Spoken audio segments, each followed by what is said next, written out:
All right, welcome back to Cosmic Disclosure. I'm your host, David Wilcock, and we are here with Corey Good. Corey, welcome back to the show. Thank you.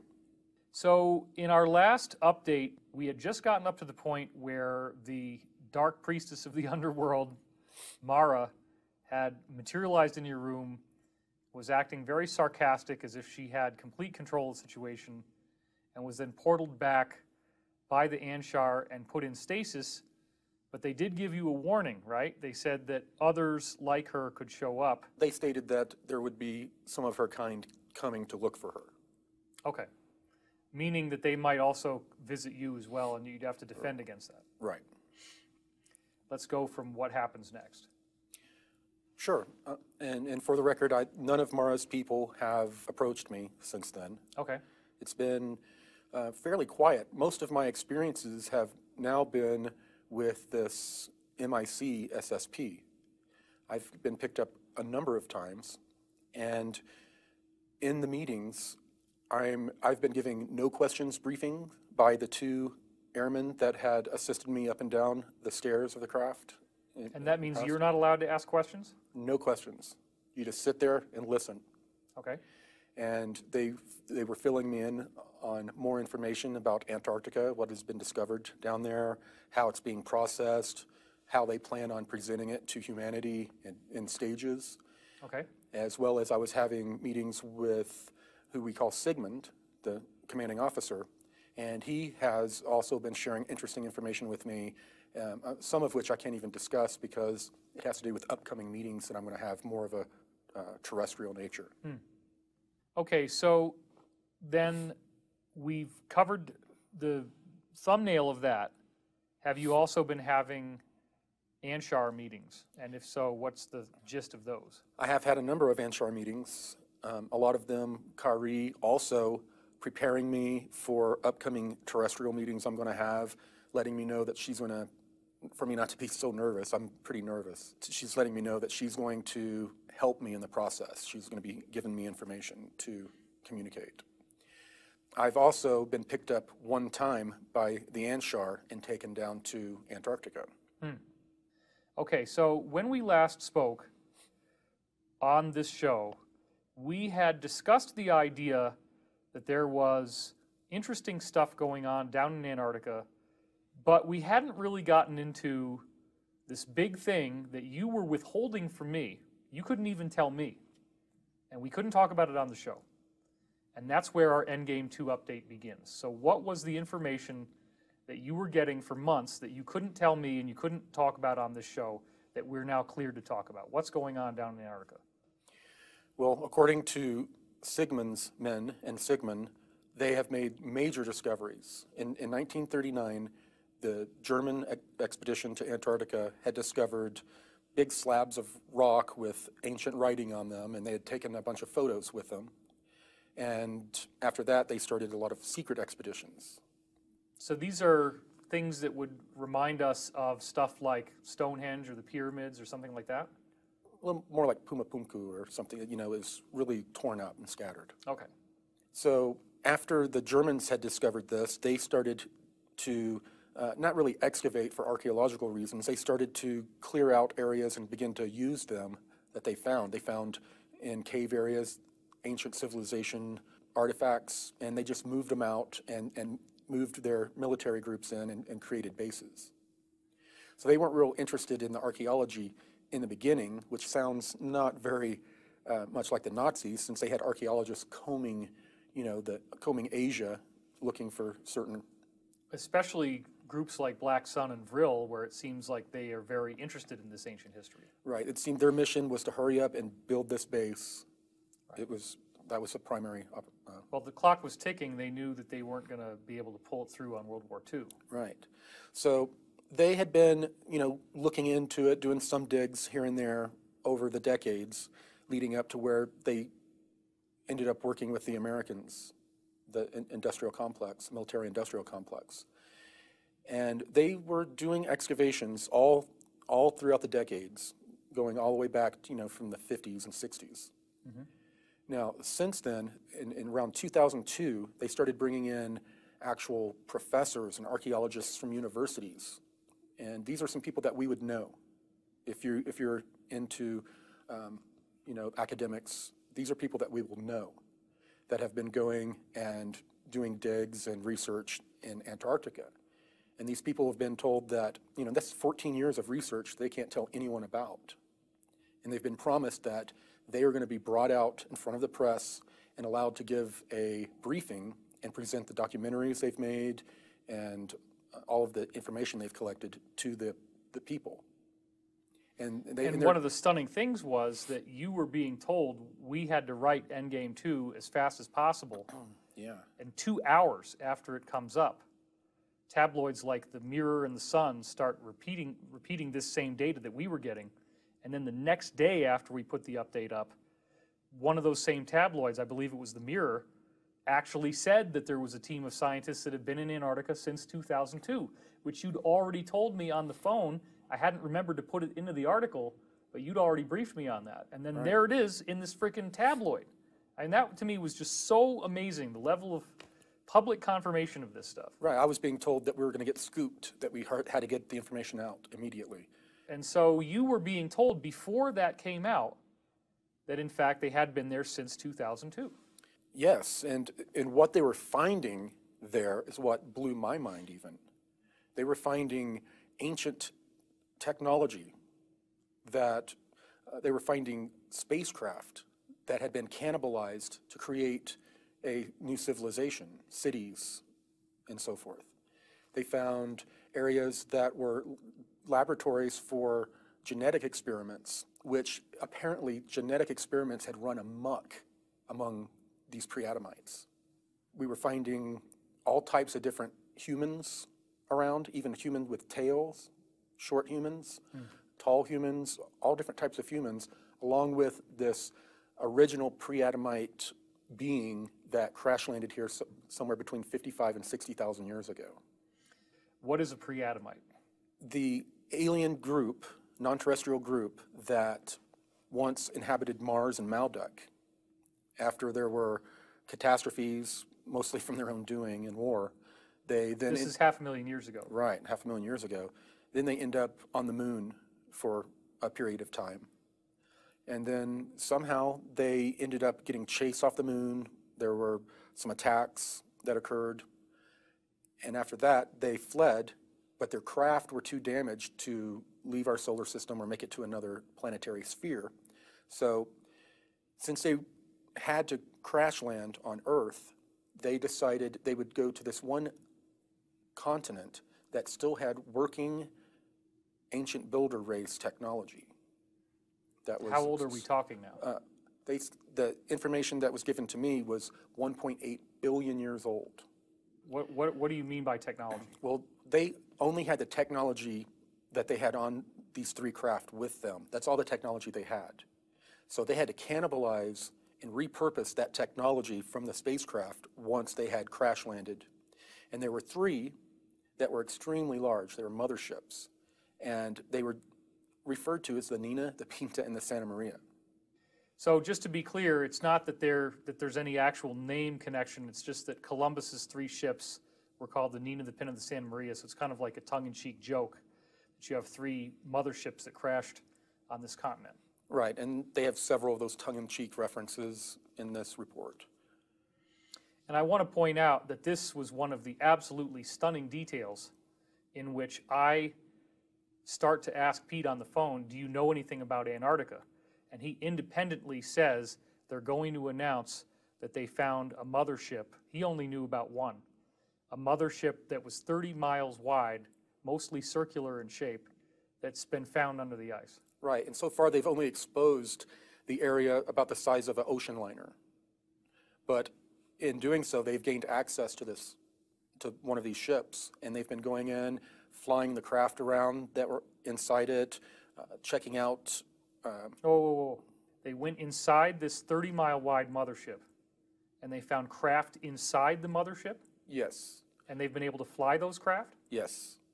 In the mothership or also outside the mothership? Outside, out of our atmosphere even.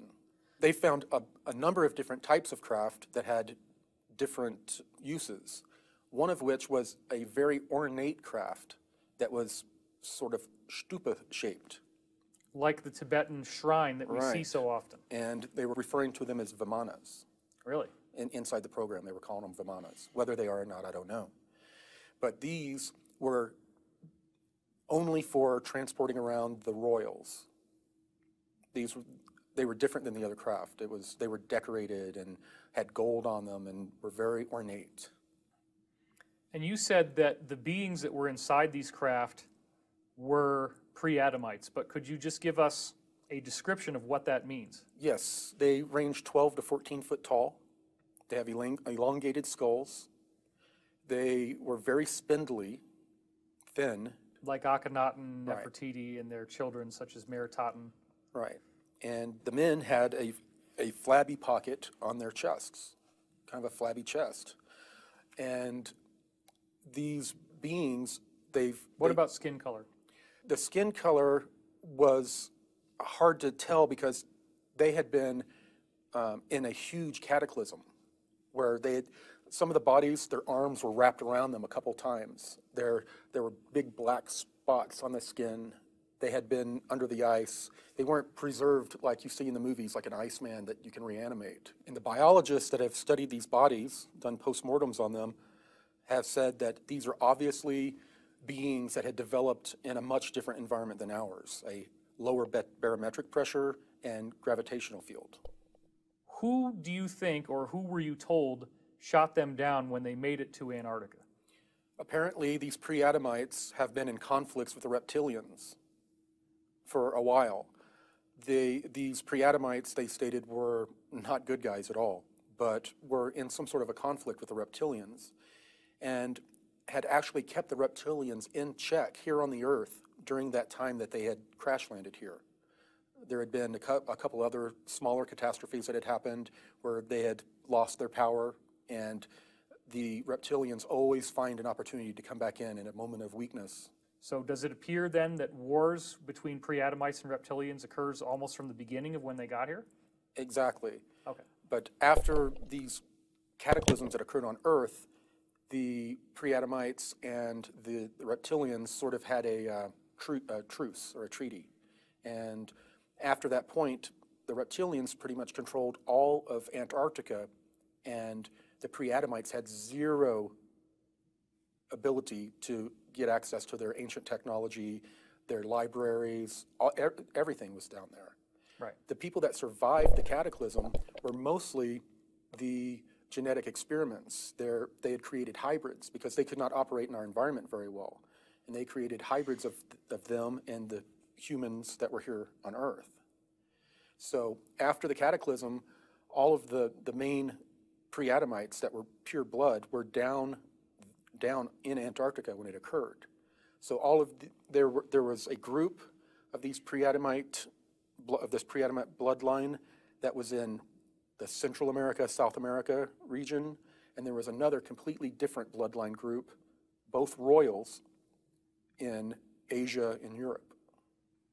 Now, when we're looking at the descendants of this original civilization, you said that they came here in 3 motherships. So I just want to be clear that these are the 30-foot wide motherships that we're talking about. 30-mile. 30-mile wide. Is that the largest type of mothership that they had? No, they found other ships down there as well that are fairly large, but would be like sort of just a smaller vessel in a fleet. So it's just that there's 3 big ones, but there are other craft as well that were found. Exactly. I want to get into the connection to biblical scripture because one of the scriptures that's from the same time as the book of Genesis, the book of Enoch, was removed from the Bible, but it's referred to by Jesus. It's referred to by a variety of people from that era as a very highly revered text. And it describes 200 fallen angels crashing to earth, being giants, and then becoming cannibals who are actually hostile to Earth's population and were ultimately judged that they had to be wiped out in a big flood. It sounds like we're talking about the same thing here. So what's the connection with the book of Enoch? It is, and the information that I received was that these pre-Adamites had come down they were in the grand experiment. They shouldn't have been down here living openly amongst us, 1, and 2, they were now the 22 other genetic experiments that these genetic farmer races were conducting down here, this pre-Adamite group started co-opting it and interfering with it, so they had to be dealt with. And just in case somebody's jumped in and they didn't see those episodes, you described that when the protective grid went down 500,000 years ago after the planet blew up and became the asteroid belt, that we then have right away these so-called genetic farmer ET races that are then able to get in immediately and begin taking DNA from all over the galaxy and tinkering with Earth DNA. Yes, and as we have been exploring more and more of the ruins down there, we've run across rooms that they were a series of corridors that were sort of arranged the same way you would see a circuit board. And they were made out of a gold copper alloy that had weird kind of circular carvings in them that they said were not for people to walk through. It was obviously for channeling large amounts of electricity. Not far from there, they found the genetic labs where they found all these different types of beings in different stages of being developed. And I did confirm that it was partially technological and partially biological how they did these genetic experiments. They would create a zygote or whatever and then implant it in a human or another animal, have it grow, and then that's how they incubated them. They didn't have all of their technology. They were in survival mode from the moment they crash landed. They had to cannibalize all of their technology from the inside of these craft, these big motherships. There's huge areas where stuff's just been ripped out. If they're trapped on Earth because they've crash landed, but then you say that there are craft that were found inside that can be flown around, doesn't that mean they could have left Earth and gone anywhere else they wanted? Well, yes, they could in the craft, but everything that all of what they had left of their society was now down here on Earth. And these craft are not long-haul vessels. The little craft that they have are for, scooting around the solar system. They were stuck here in the solar system, and we have the 22 different genetic farmer races. We have the reptilians, and it's a hostile place for them to try to fly around. Their numbers were small. They were not in a good tactical position. So they could theoretically visit moons of Jupiter, moons of Saturn, places like this, but they didn't have enough duration of fuel, let's say, or whatever travel capability to actually leave our solar system. Correct. By that point. Right. And it was pretty hostile out in space during that time. They didn't want to risk an asset by flying it, to Jupiter or whatever. They could lose that asset, and they had very few assets left. But this civilization controlled the entire planet. What little resources they had, they were able to control the planet. After this last cataclysm occurred, none of the pre-Adamite survivors had access to their technology. So we mentioned the group that was in Asia, pre-Adamite group, then there was another one in South America, Central America. They could no longer visit or communicate with each other. They were separated.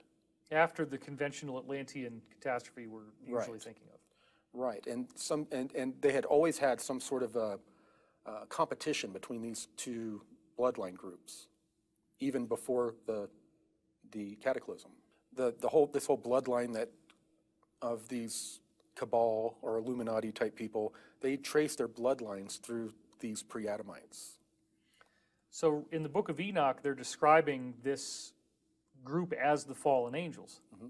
So you're saying these pre-Adamites with the elongated skulls, that is the fallen angel storyline. It is the fallen angel storyline, yes. But we do have this cabal, and this is one of the things that our insider Bruce has been saying, whether or not you believe this or not, the only thing that matters is that they do. Exactly. Their religion is their religion is everything. It's behind everything they do. Where do we see this pre-Adamite culture developing? Where did they hide out in the Americas after this catastrophe? In South and Central America is where they had set up most of their enclaves, and they had been set up around other pre-Adamite structures that were now destroyed because of the cataclysm. There were huge earthquakes that basically liquefied the ground, and a lot of the buildings, massive buildings they had, just fell apart and and sunk into the ground. They were running the hemisphere. They were mixing their genetics with some of the indigenous people of South and Central America. That's why we have, elongated skull beings that have a different colored skin, a different genetic mix. They were mixing their genetics with whatever group they happened to be around after the cataclysm.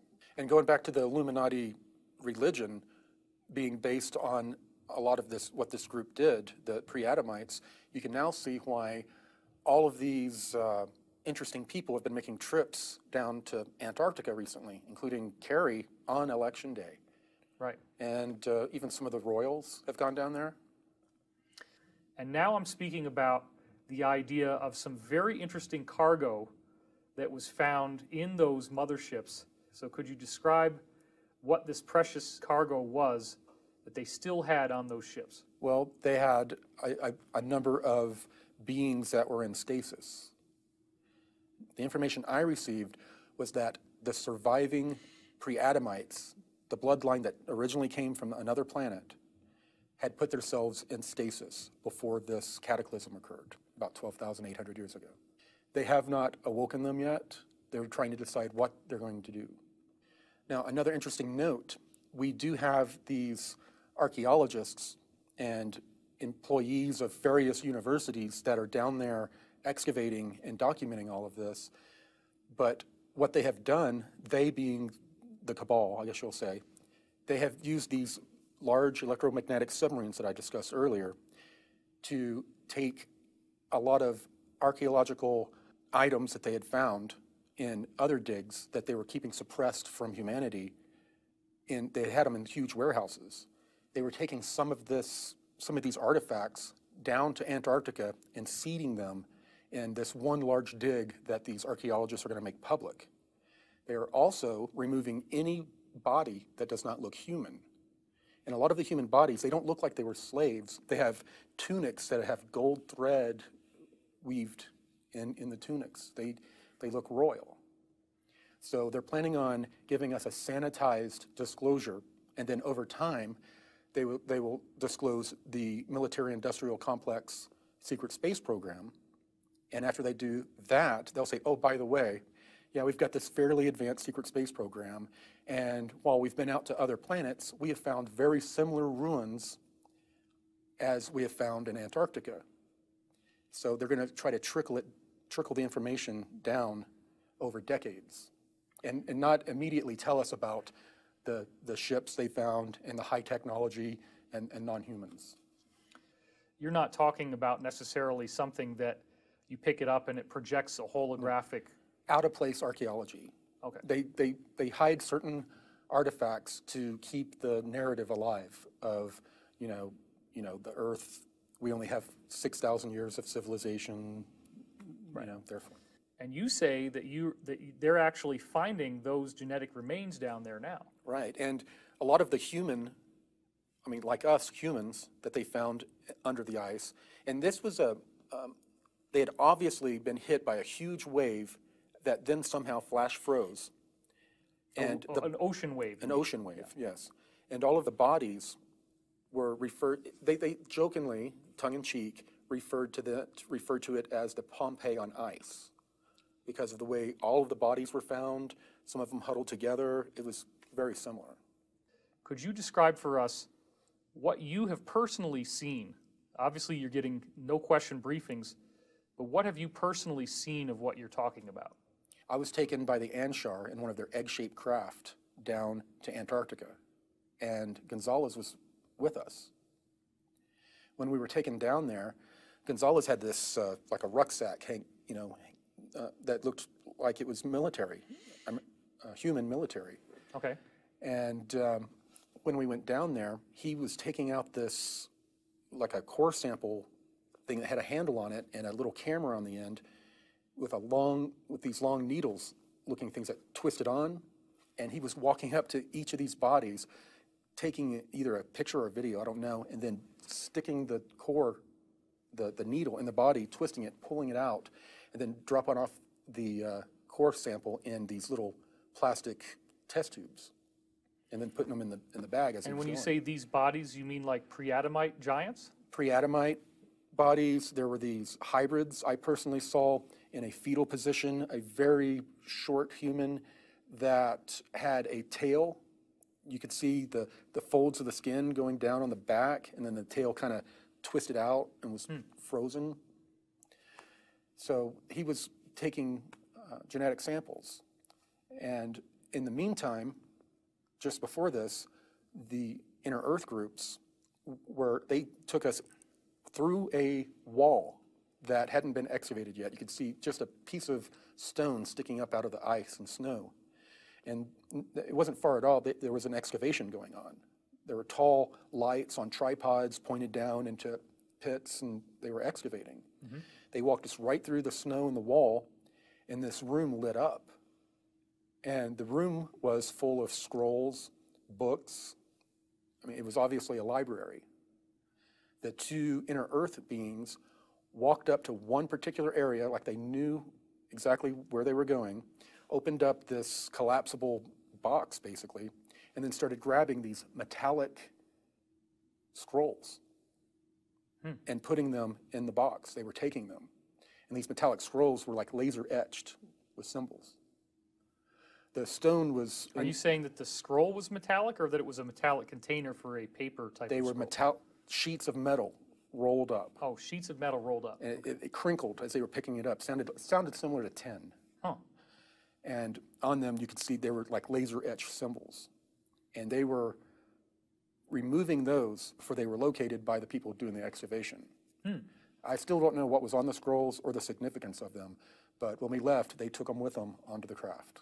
Thank you, Corey. And I want to thank you out there for watching us, supporting us here at Gaia, and making sure that we are on a path towards full disclosure. Thanks for watching.